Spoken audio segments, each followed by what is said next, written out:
What's your story? Whether you're a client or an independent financial advisor, we know you face many important decisions that can affect your and your clients' long-term financial success. Welcome to the WIN Podcast, What's Important Now with Corey Heimensen, accredited investment fiduciary and president of Heimensen Wealth Advisors. In this podcast, Corey helps you identify your goals and objectives through financial education and comprehensive planning, while inspiring you to make better behavioral decisions in your personal finance. With a twist on pop culture and current events, join us as we explore growth and protection strategies for individuals, advisors, and their businesses.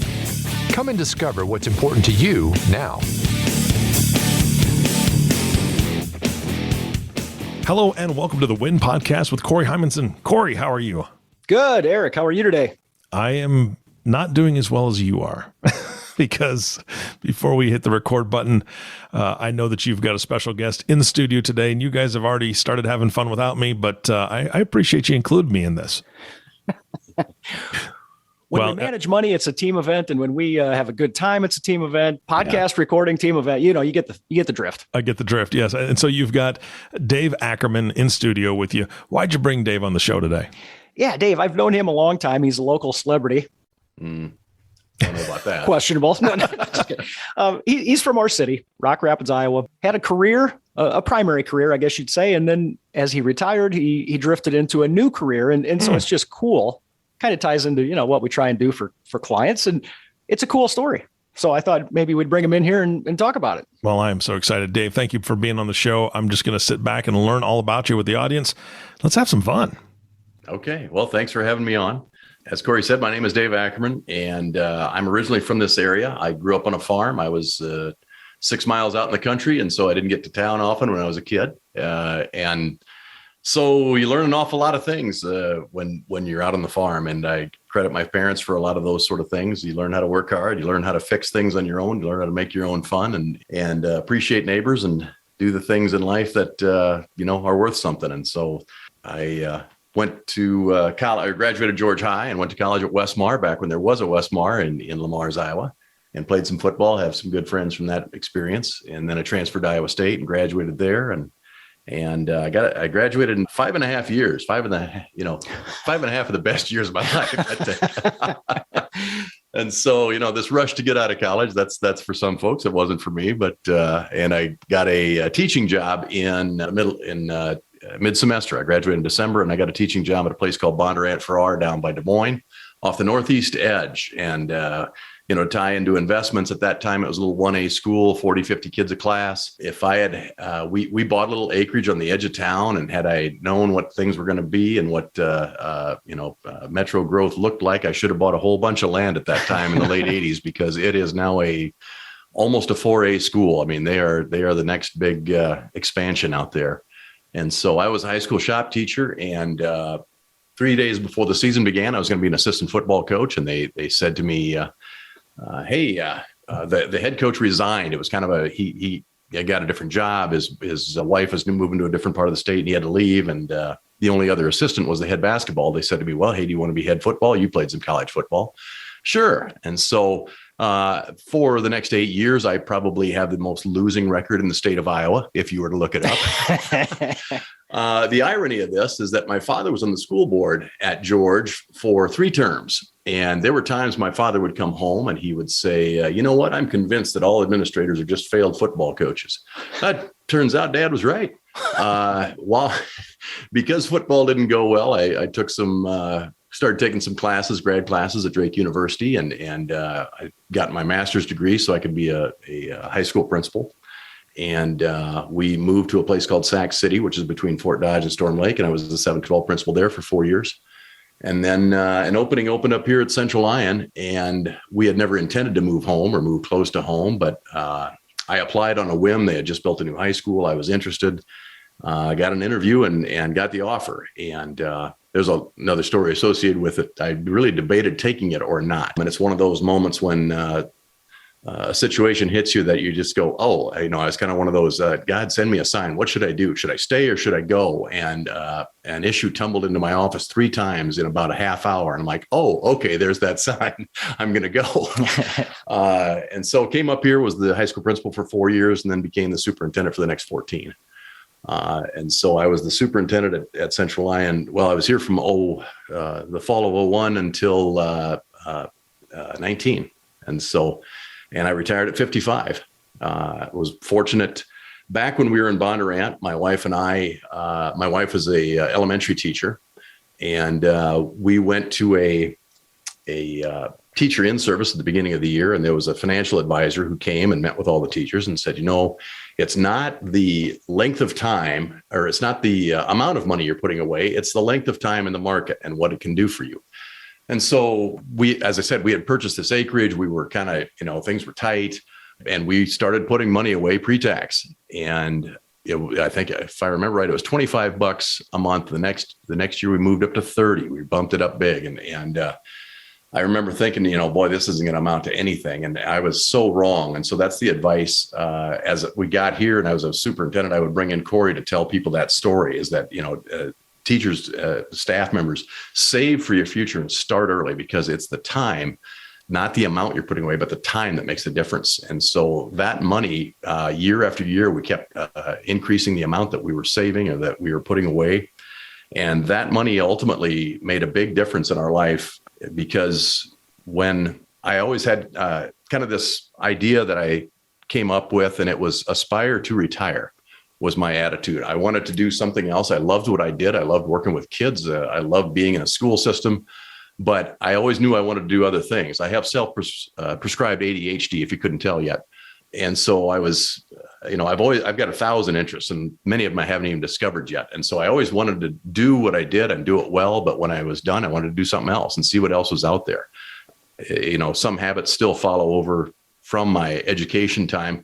Anytime I'm in a restaurant, I did so many years of lunchroom duty as a teacher, as a principal, even as superintendent. I still sit with my back to the wall so I can see what's going on in front of me at a restaurant.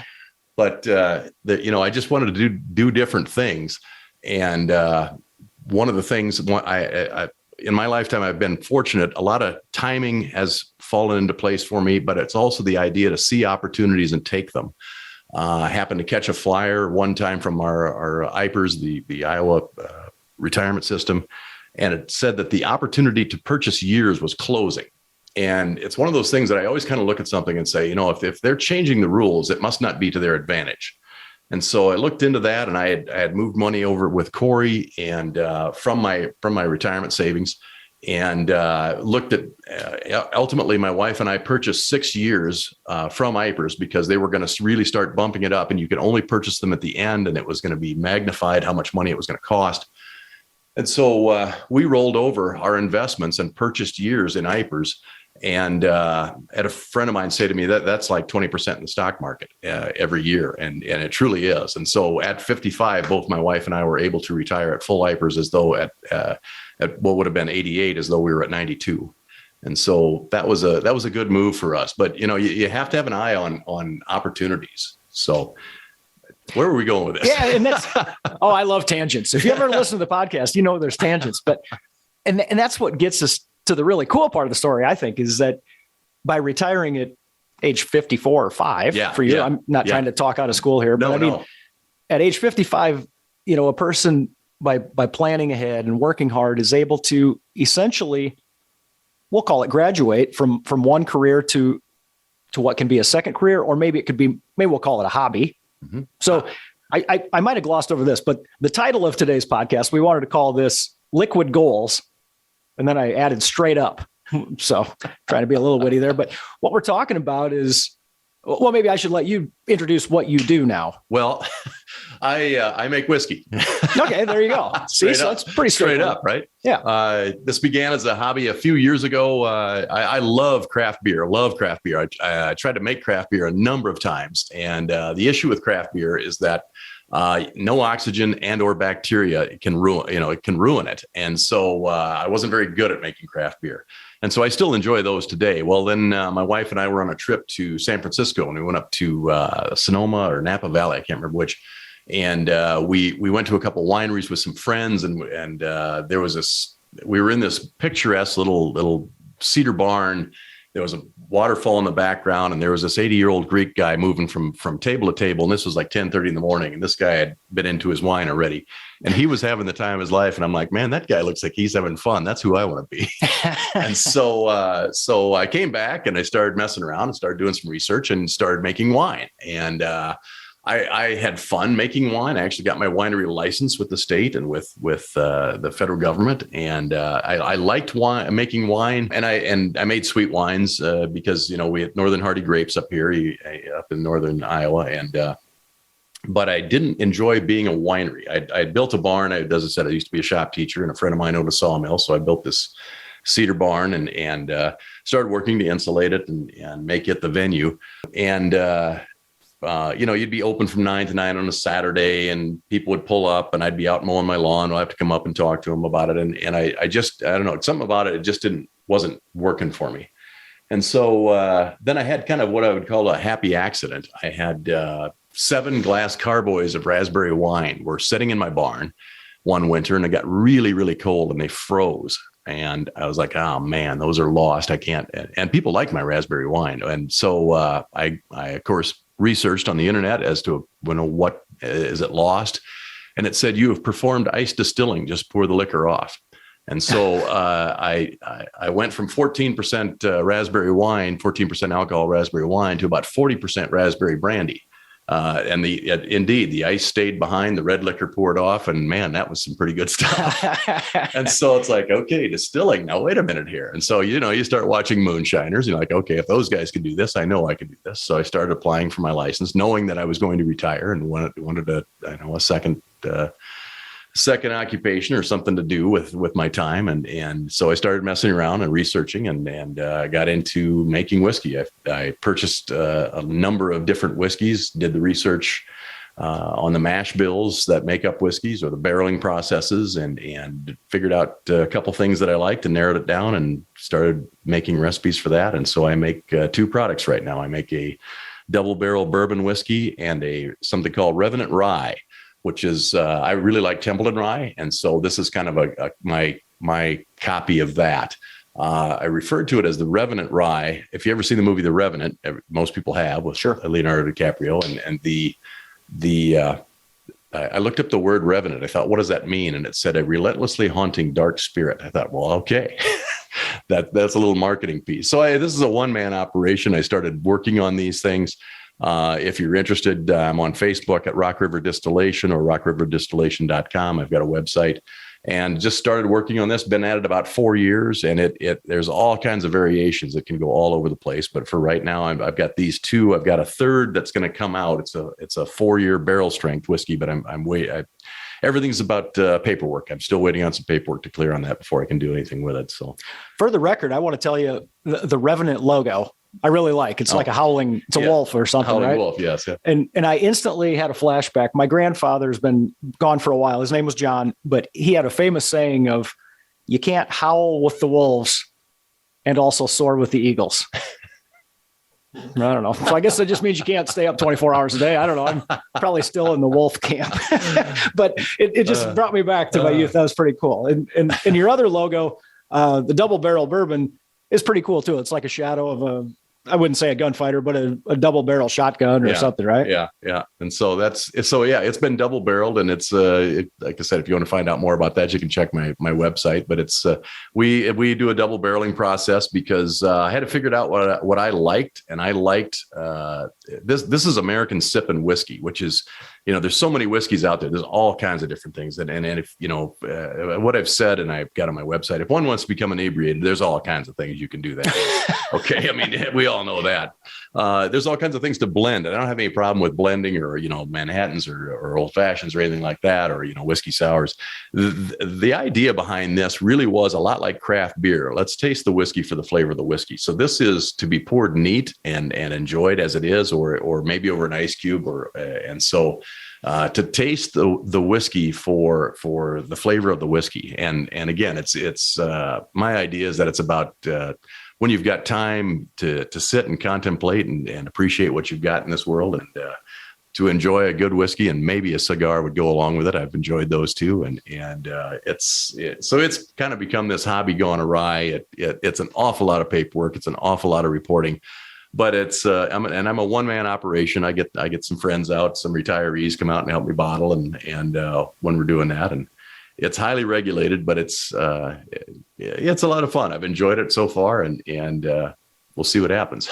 Well, and I think it's cool. I like to do wordplay on these podcasts and things. And, so the idea of calling this liquid goals, we're always talking about client money being liquid and flexible. You can change things, but, there's ways to invest in our country in non-traditional things. And so some people invest in bottles of bourbon or wine or NFTs, whatever those are.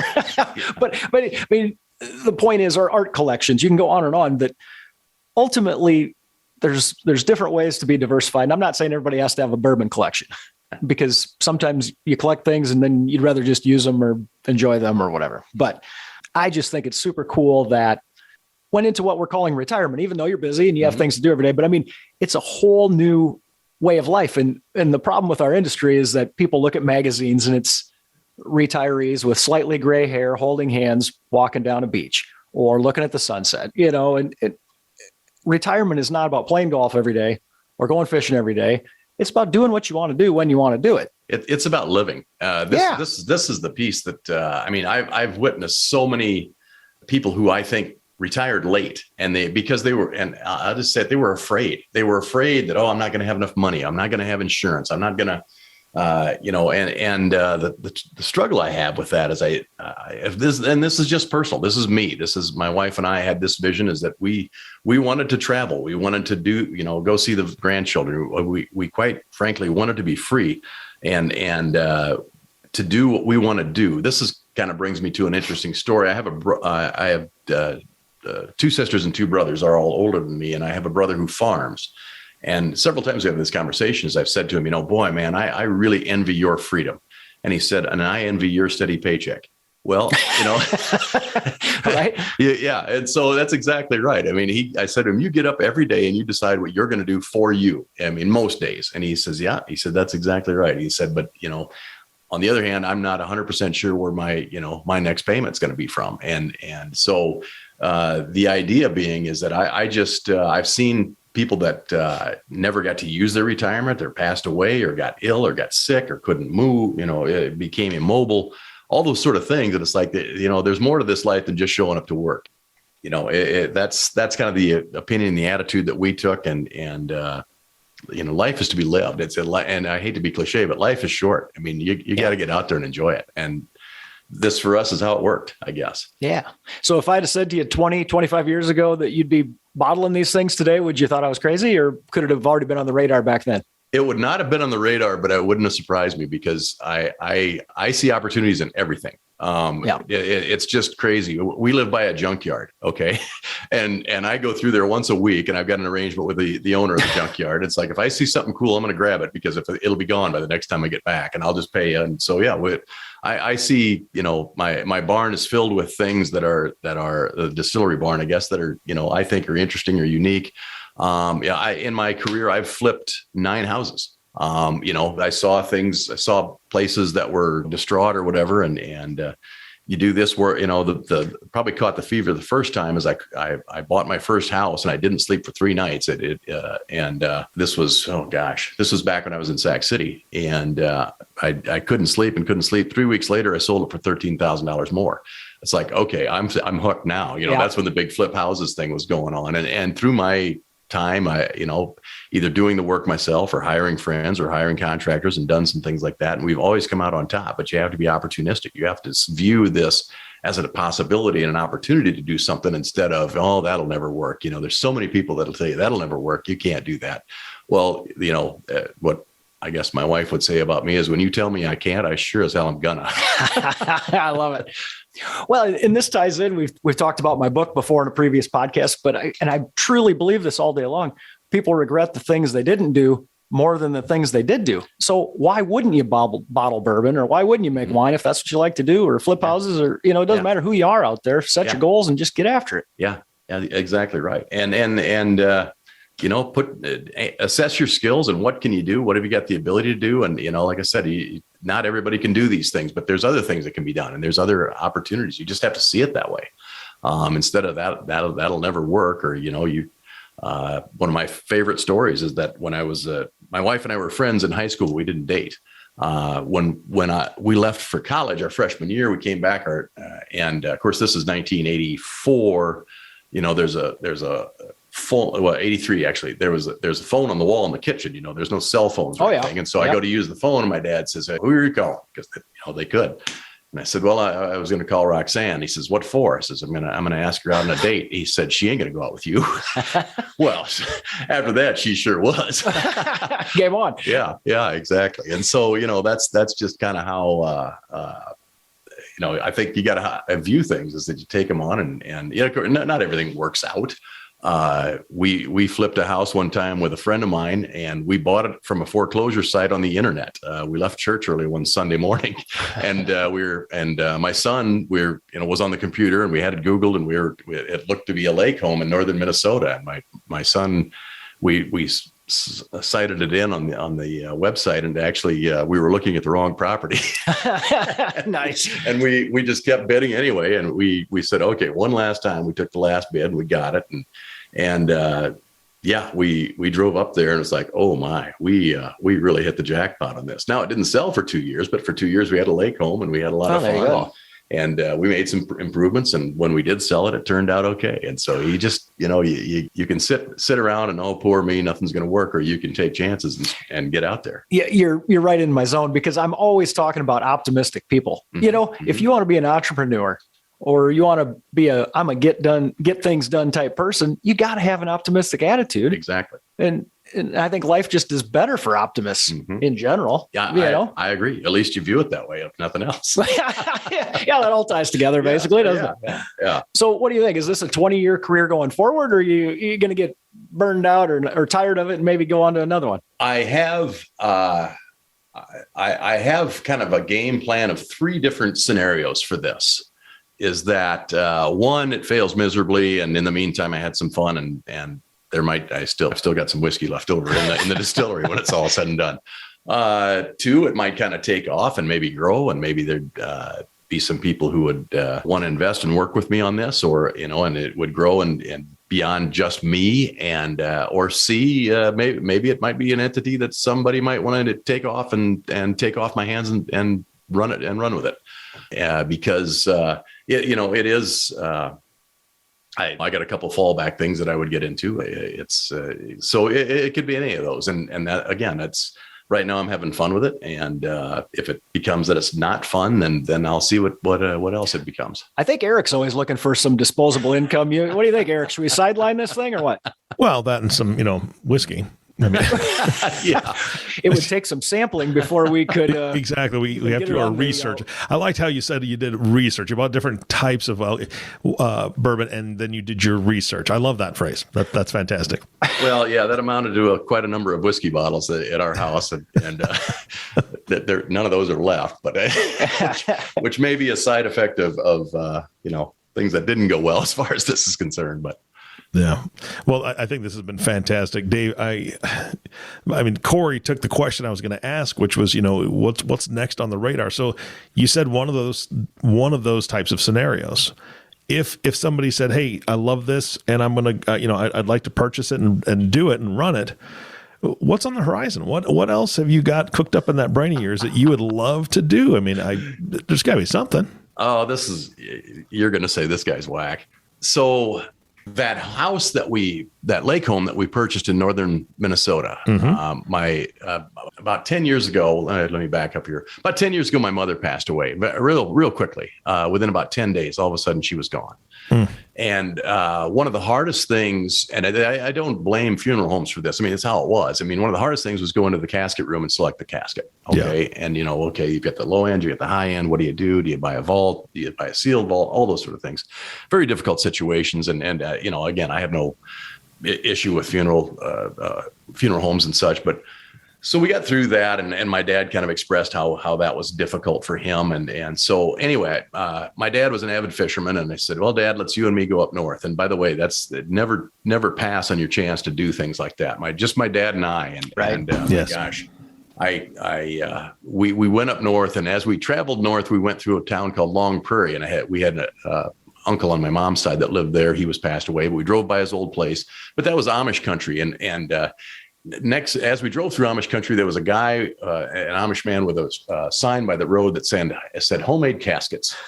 And so my dad says, pull in here. I'm like, we're not going to the casket store, Dad. We're going fishing. He's like, no, pull in. So we pull in, and he turned this old granary into a showroom, and he had kind of a shop, and he was making handmade caskets, and they were considerably less than the showroom caskets. And so he said, that's what I want right there. I'm like, okay, Dad. Yeah, that's great. So we drove off. We had a tremendous weekend of fishing, and it was just him and I. And like I said, I those pictures pop on my phone, and I still can't tell you how valuable that was. I mean, that's another thing I guess I would say is take the time, do those things. And anyway, Dad died about 3 years ago. And it was on a Saturday morning. It was February 3, and I still remember this. And he was in the rest home the last couple of months of his life. And he passed away, and my brother and our sisters were there, and we said, well, what are we going to do? And I said, well, I know what he wants. And so we looked it up, and sure enough, the Amish guy had a website. And I said, well, we'd like a pine casket. And I said, then, you know what, pack a second one, because at the time we kind of had another relative we weren't certain about. It's like, pack a second one. Do you have the means to maybe meet us? I mean, horse and buggy, or he's like, no, I got a you would have had to drive about 90% of the way to meet him. Yeah. So he's like, no, I got a Suburban. So, okay. There you go.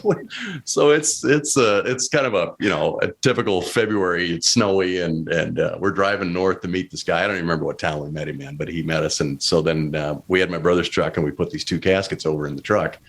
And on the way back home, we maybe stopped at a few establishments, and people would come in and say, who are the guys with the caskets in the back of their truck? Anyway, so we got back home, and at Dad's funeral, there were, I bet, 6 people said the casket was extremely aromatic. I mean, it smelled wonderful. It was simple. It looked good. I had 6 people come up and say, did you make this? If you did, can we buy one? Would you make me one? And so my brother and I actually have like 2 on standing order that we haven't gotten around to yet, because the one guy, he wants the old Western kind, the old toe pincher coffin with the. Oh yeah. Yeah. And so he sees my brother every now and then. He says, you got that ready? And my brother says, you ain't dead yet. So we don't. Anyway, so that's one thing, I guess, kind of loom, because I'm an old shop teacher, and like I said, we might get into. There's another guy that we contacted. He actually said, I'm so booked, there's no way. He said, I'm making him daily, and I can't keep up. So yeah, that's the next side business I got picked out. If this took off, or somebody took it off my hands, I guess that's kind of the next thing. Like I said, I have hobbies I haven't discovered yet, but. Yeah, you are whack, Dave. Yeah, you're right. Well, here's the thing: is I'm gonna. Corey and I don't disagree on much on this podcast, but I think that is amazing. And I don't know if you've never heard of them, you've got to take a look at the Community Coffin Club. They are out of Australia, and it's a bunch of folks that they just said, you know what? It's death and the coffin, the whole thing. Just like you said, it's just daunting. They created a club where it's all DIY. They got together and made all their own coffins. Mm-hmm. Yeah. And the way they wanted to. I mean, one of the ladies, I think she collected ducks. And so everything was ducks. There was even the coffin made sounds, which whatever, that's to each their own. But I think that's a beautiful thing. And I think that could absolutely, what a peaceful way to think of it and say, hey, let's go design it together and have some fun and get it basic, or get it, a little extravagant, or really reflect your personality, instead of going into the showroom where, you're waiting for a Cadillac horn to go off with some of these, caskets and how expensive they are. So I think that's a fantastic idea. I think that's great. Well, and yeah, there's a lot of different websites and things. There's a guy in Nova Scotia that will send you it disassembled, and it has like 20 wooden pegs, and it can be a bookshelf until you need it. You can put it together. It's a bookshelf, and then when you need it, then you take the shelves out and put the cap on it, and away you go.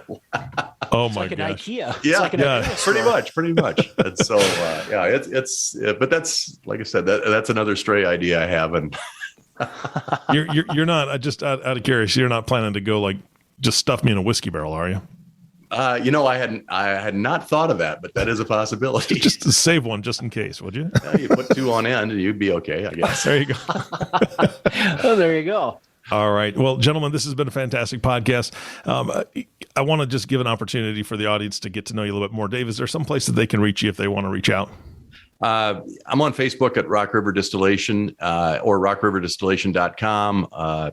You can email me with rockriversdistillation@yahoo.com. At the end here, I didn't get a chance to talk about the whiskey too much, but we're going to pop one here and pour a small shot for each of us here.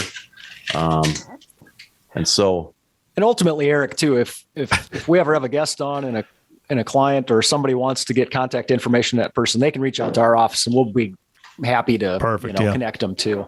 Well, as you guys pour, since I don't have a long enough straw to get over there, I'll ask Corey if somebody is looking to, discuss maybe a second phase, right? This isn't just retirement. This is talking about another opportunity to enjoy the rest of your life doing something maybe that you love and that you've turned from hobby into maybe some profit, which would be an amazing journey. How do they reach out to you so they can have this conversation? Yeah, send us an email. It's at podcast@thewin, that's WIN, thewin.today. All right. Well, let's get one cheers before we wrap this podcast up, can we? Yeah, and I do see here that his tagline is, there is no whiskey too strong, only men too weak. So boy. I'm visualizing myself in an old Western movie walking into the saloon and asking for a bottle of water to chase this. we do have T-shirts with that. That is our tagline. This is 90 proof. I make it strong because I like it that way. Nice. There we go. We have clicked. All right. Well, as the gentlemen enjoy their whiskey, both of you, thank you so much for the podcast today. And our last thank you goes to the listening audience. Thank you so much for tuning in and listening to the Win Podcast with Corey Heimensen. If you have not subscribed to the podcast yet, please click the subscribe now button below. This way, when Corey comes out with a new podcast, it'll show up directly on your listening device. This makes it really easy to share these podcasts with your friends and family. Again, thank you so much for listening today. For everyone at Heimensen Wealth Advisors, this is Eric Johnson reminding you to live your best day every day. And we'll see you next time.